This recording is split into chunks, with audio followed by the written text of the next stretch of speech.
Gimana nih kabar portofolio belakangan ini? Gila ya, market goyangnya bener-bener bikin sport jantung. Nah, di tengah gonjang-ganjing kayak gini, ada satu saham yang nggak pernah sepi diobrolin sama kita-kita para retail. Yup, bener banget, Bumi. Hari ini kita bakal bedah tuntas saham ini. Coba ngaku, siapa di sini yang lagi pegang barangnya? Gue tahu banget banyak dari kalian yang mungkin lagi liatin layar isinya merah semua.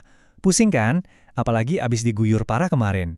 Jujur aja, portofolio gue juga ikutan berdarah-darah. Jadi kita senasib lah. Pasti langsung pada mikir, duh, saham apa nih yang kira-kira bakal bangkit lagi? Tenang, tenang. Kita coba cari jawabannya bareng-bareng. Oke, kita masuk ke dagingnya nih. Buat nemuin saham yang punya potensi balik arah dari jurang, kita tuh perlu ngerti satu konsep kunci. Namanya pivotal point. Anggap aja ini tuh kayak titik persimpangan krusial di market. Sebuah level harga yang bisa jadi sinyal paling awal dari perubahan tren besar. Ini nih, game changer-nya. Jadi apa sih pivotal point itu sebenarnya? Gampangnya gini, ini tuh level harga di mana sebuah saham itu kayak ganti kepribadian. Kalau tadinya dia lemes, turun terus ke bawah, begitu level ini berhasil ditembus ke atas, nah itu sinyal kuat banget kalau trennya mau putar balik jadi nanjak. Ini momen yang paling kita tunggu-tunggu kan? Nah, terus gimana cara kerjanya? Simple kok. Pertama, tren turunnya itu harus dipatahin dulu, harus ada perlawanan. Breakout. Kedua, setelah itu biasanya bakal mulai kebentuk struktur harga yang baru, semacam fondasi baru gitu. Dan dari fondasi inilah, potensi tren naiknya dimulai. Cuma 3 langkah ini yang jadi dasar analisa kita hari ini. Sekarang, biar nggak cuma teori, kita bakal langsung terapin konsep pivotal point ini ke studi kasus nyata. Dan sahamnya, ya apalagi kalau bukan Bumi. Saham sejuta umat yang lagi heboh banget, apalagi dengan goyangannya belakangan ini jadi contoh yang pas banget. Yuk kita lihat datanya. Oke, jadi untuk Bumi, titik krusial atau pivotal point-nya itu ada di harga 260. Kenapa 260? Karena di level inilah Bumi nunjukin potensi ngebentuk pola double bottom. Itu loh pola pembalikan arah klasik yang bentuknya kayak huruf W. Jadi, begitu harga 260 ini berhasil ditembus ke atas, itu artinya Bumi sukses ngebentuk struktur baru. Dia ngasih konfirmasi, oke, gue siap buat mulai tren naik. Terus, kalau udah berhasil nembus pivotal point di 260, target selanjutnya kemana? Nah, target realistis pertama buat Bumi itu ada di rentang harga 320 sampai 330. Area ini adalah area resistance kuat berikutnya. Biasanya di sini para penjual bakal mulai pasang badan lagi. Menurut kalian gimana? Bakal kuat nembus level ini nggak? Oke, sekarang kita lihat hitung-hitungannya. Ini bagian paling penting sebelum lo nekan tombol buy. Misal, kita dapat harga beli rata-rata di 274, target jual kita di 330. Artinya, ada potensi cuan sekitar 20%. Kedengarannya bagus kan?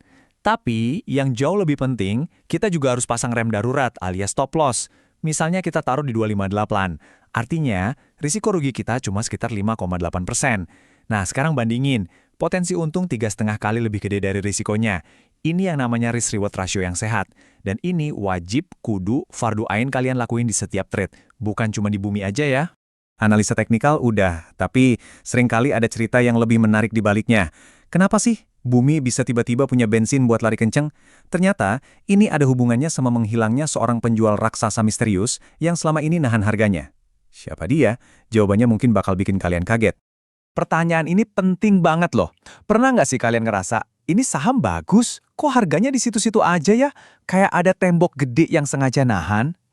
Nah, kenaikan sebuah saham itu bukan cuma soal gambar di chart, guys. Pasti ada ceritanya.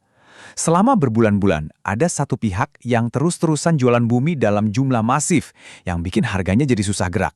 Mereka inilah yang kita sebut standby seller. Nah, ini dia biang keroknya. Si penjual raksasa itu adalah Cheng Dong. Coba lihat datanya di slide ini. Kepemilikan mereka di Bumi itu anjlok gila-gilaan. Dari yang tadinya punya hampir 6% di Desember, di Februari, sisanya udah di bawah 1%. Artinya apa? Barang jualan mereka udah hampir ludes. Lihat aja grafiknya, penurunannya curam banget, ini data bukan opini. Dan ini poin krusialnya. Dengan habisnya barang jualan Cheng Dong, Bumi sekarang udah nggak punya standby seller lagi. Nggak ada lagi tembok raksasa yang hadang kenaikan harganya. Logikanya gimana?